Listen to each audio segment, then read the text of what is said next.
Hi, my name's Kirsty Page, and in this short video we're going to look at the skills that feed into children's ability to use the phonic approach to have a go at writing what it is that they want to say. And of course, at the end of that journey of thinking about what sounds are in words, children have got to kind of physically write it down. But we've already considered the mechanics of writing in a separate short video. What we're going to do within this recording is concentrate on the skills that a child uses when they've thought of a word, for example, that they want to say and they want to write down.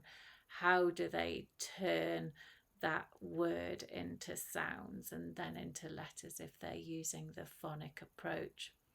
Now, the most obvious skill that we all know and that we all listen for with children and that we all use our phonics program to encourage children to have is the ability to segment a word into sounds. Some people would call that robot talk, some people would call that Fred talk.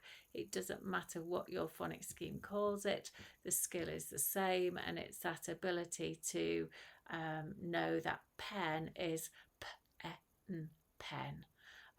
And if we're thinking about Launchpad, then we have got segmentation skills in this light blue phonological area of Launchpad.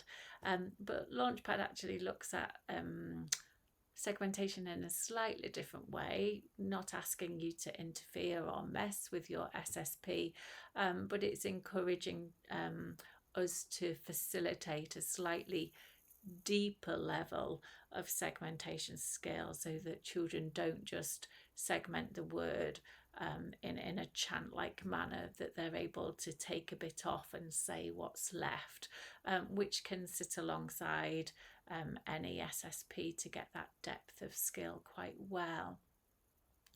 So it might be that children struggle with segmentation, and that will be built on earlier phonological awareness skills. So again, auditory blending and segmentation are two sides of the same coin. So if a child is struggling to blend when you give them chunks of the word and ask them to put it together again, which is the skill that they will use for reading, segmentation is the same, the other side of that same skill. So segmentation is the other way round. And again, I would feel, and most people would say, that blending is easier than segmentation. So again, if children struggle with segmentation, we can ask them to segment earlier and bigger chunks of words, but we can also go back and look at blending skill, because if the blending skill comes, then the segmentation skill is likely to follow. However, for many children who struggle with writing, we can hear them saying things like pen. But then when it comes to actually writing down the word pen, they very much struggle. Now, of course, that could be to do with the mechanics of writing and kind of working out, well, what does the p look like again, and how do I form that again, and having the skill to be able to do that. Like I said, we deal with that in a separate video. But the one thing we should never underestimate is the sequential auditory memory load of writing. So if a child has said to write down the word pen, then what they've then got to do is to hold those three sounds and to hold them in the right order, and to keep holding the e and the n even once they've started to write the p. And it is often that depth of sequential auditory memory skill that is the missing link for many children. So for those of you with Launchpad, we look at sequential auditory memory in the red auditory section of Launchpad, but we also look at it again in this receptive language, this auditory memory for understanding. And within this first orange column, we talk about how children need to learn to hold an increasing number of words and hold them in the right order.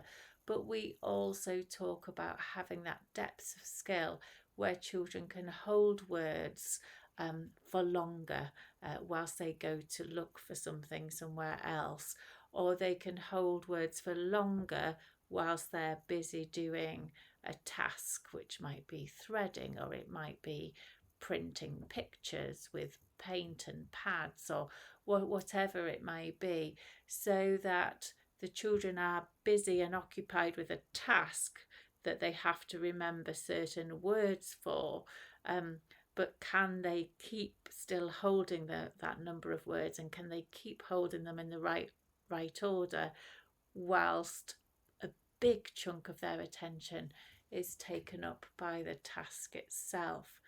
So developing that auditory memory, that sequential auditory memory, but also that depth of skill where children can hold things, but hold things for longer, hold things whilst they're busy kind of doing a task that goes together, but which kind of takes their attention away from what it is they're supposed to be remembering, is a really important part of our writing preparation.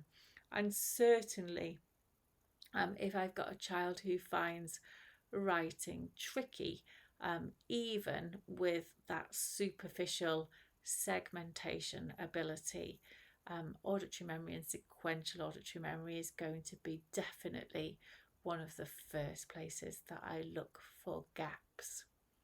Okay, we'll unpick another chunk of writing in another video. Thank you for your time.